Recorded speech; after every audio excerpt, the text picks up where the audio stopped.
enak keruapi.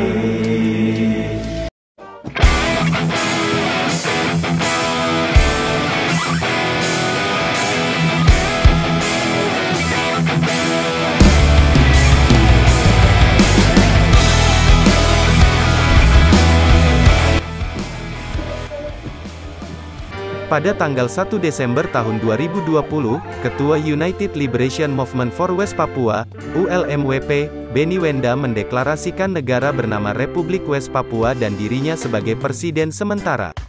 Akan tetapi Wakil Ketua ULMWP, Octavianus Maut berpendapat lain.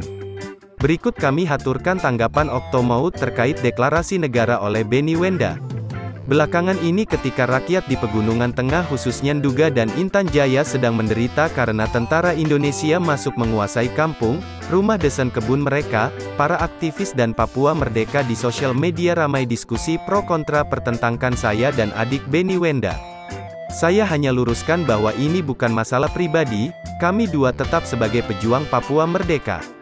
Yang saya tegaskan adalah bahwa adik Benny tidak punya hak untuk membunuh ULMWP ganti pemerintahan transisi secara sepihak tanpa melalui mekanisme organisasi yang sesuai dengan bylaw ULMWP. Apa yang saya sampaikan adalah hasil keputusan rapat 3 partai yang membentuk ULMWP yang dilakukan di Jayapura akhir November tahun 2020.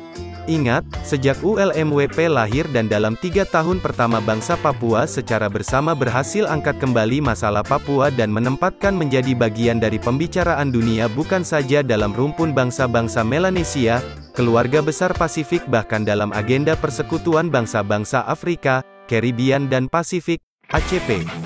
Tidak kurang dari 7 negara angkat masalah kita Papua di PBB. Sementara dalam negeri endorsement datang dari pimpinan gereja-gereja Papua Desain pemerintah daerah serta seluruh komponen perjuangan Papua Merdeka, jadikan ULMWP sebagai rumah bersama, Honai Adat. Dari sana kita lompat dari satu kemenangan ke kemenangan berikut. Berbagai peneliti merekam semua itu termasuk LIPI dalam tulisan ilmiah selain berita di berbagai media di dunia. Musuh dan pendukungnya kalang kabut karena mereka tidak pernah bayangkan orang Papua bisa bersatu dan maju bersama dengan arah yang jelas. Mereka pakai segala cara dan jalur termasuk orang Papua dalam perjuangan sendiri untuk blokir kemajuan tersebut. Dalam tahun kedua kepemimpinan saya ketika itu sudah saya rasakan fenomena tersebut. Dalam tahun keempat, ketika adik Benny ambil leadership Benny perpecahan semakin melebar karena gaya kepemimpinan yang berbeda, dari kesepakatan bersama kepada garis komando, strictly tegas dari ketua. Akhir tahun ini saya memecah kesunyian. Dalam wawancara dengan majalah Indo Progress saya menolak tindakan adik Benny Wenda untuk membunuh dan tenggelamkan ULMWP dan umumkan pemerintahan transisi dan menempatkan dirinya menjadi presiden. Saya bersuara bukan karena sebelumnya ia bubarkan TPN-OPM, bukan karena itu melainkan karena ULMWP adalah organisasi yang didirikan rakyat Papua melalui 3 organisasi Papua Merdeka yang memiliki aturan yang jelas.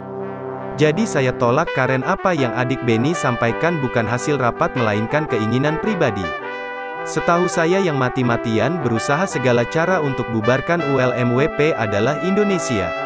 Jadi di mata saya, lewat pengumuman itu Ade Benny entah sadar atau tidak mewujudkan agenda musuh yang sudah lama mereka perjuangkan. Sayang, oleh pengikut setia dari Ade Benny seperti Oridek Up, Ibrahim Peyon mengindikasikan seolah-olah perbedaan itu menyangkut masalah perebutan leadership. Bahwa Ade Benny lebih pantas memimpin Papua Merdeka daripada orang Papua lainnya.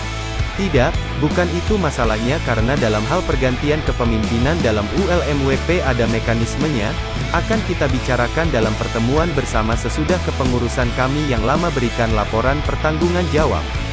Yang saya tolak adalah sikap diktator yang memaksakan keinginan pribadinya dalam sebuah perjuangan kemerdekaan yang dimiliki 253 bangsa di tanah Papua.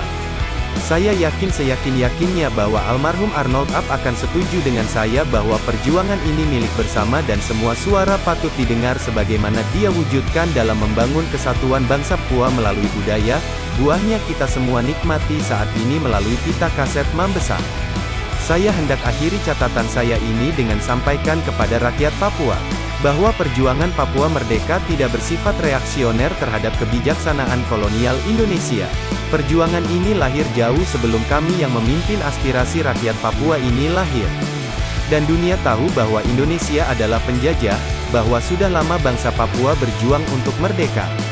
Maka kuncinya adalah bagaimana lead perjuangan ini dengan program dengan tahapan dan target serta pembagian tugas bersama secara cerdik dan bertumpu pada iman dan keyakinan.